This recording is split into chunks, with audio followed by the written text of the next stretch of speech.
This is the E-YOOSO K620 mechanical keyboard with red switches.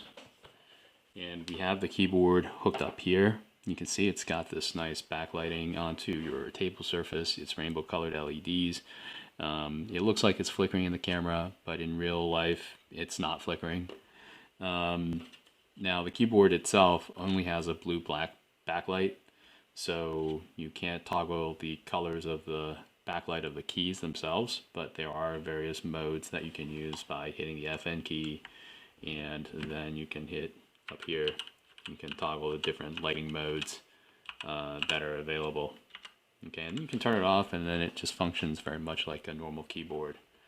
Now, what's nice about the red switches is that they are quite dampened and very quiet for office work. So whether you're gaming or you're using this in an office, I think this is a pretty good choice because the red switches are very quiet. I also think that these switches are not the best red switches that I've used. They kind of have a weird damping, so there's a bit of more resistance than some of the other red switches that I have. So what we're going to do is we're going to do a quick typing test with this so you can hear how it sounds, and then we have a couple other keyboards that we're going to take a look at just to give you a comparison. Okay, so just a short typing test so you can see how it sounds.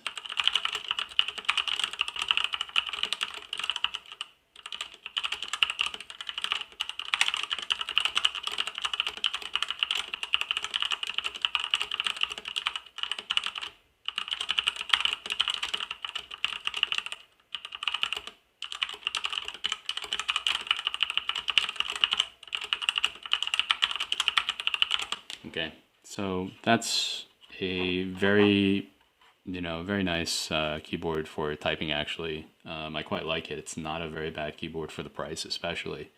Definitely an upgrade if you're using a membrane keyboard today.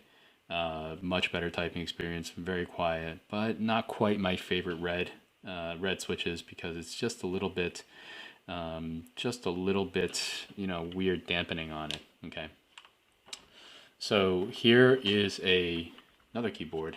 This is an HAZ K870T, and this is a more expensive keyboard. It's a brown switch. This is the keyboard that I use on a day-to-day basis. So just to give you an idea of how the red switch sounds compared to a brown switch, we'll do another typing test so you can hear it.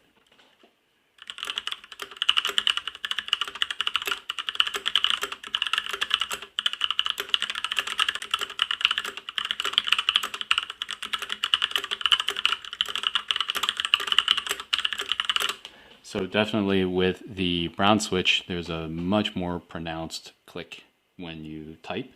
The dampening, the amount of pressure, from my perspective, feels about the same between these two. So the brown switch, I think, is a really good compromise if you like that tactile feedback. But if you're in an environment where you want to have less noise pollution from the clicking, clacketing of keyboards, then you'll definitely want to go with the red switch. Now, for comparison's sake, this is a Skyloon SK61. This same keyboard goes by various different makes, model numbers based on manufacturer. It's also a red switch, and you can see it is definitely a smaller keyboard, but this is one of my favorite red switches. So let's give it a try so you can hear the difference.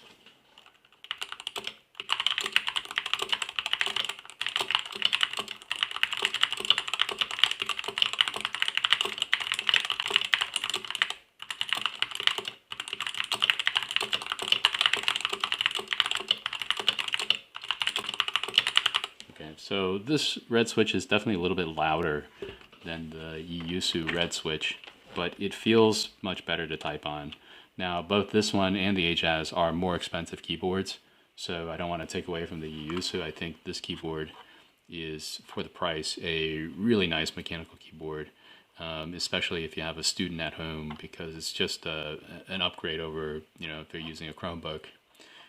This is a definite upgrade over the built-in keyboard, right?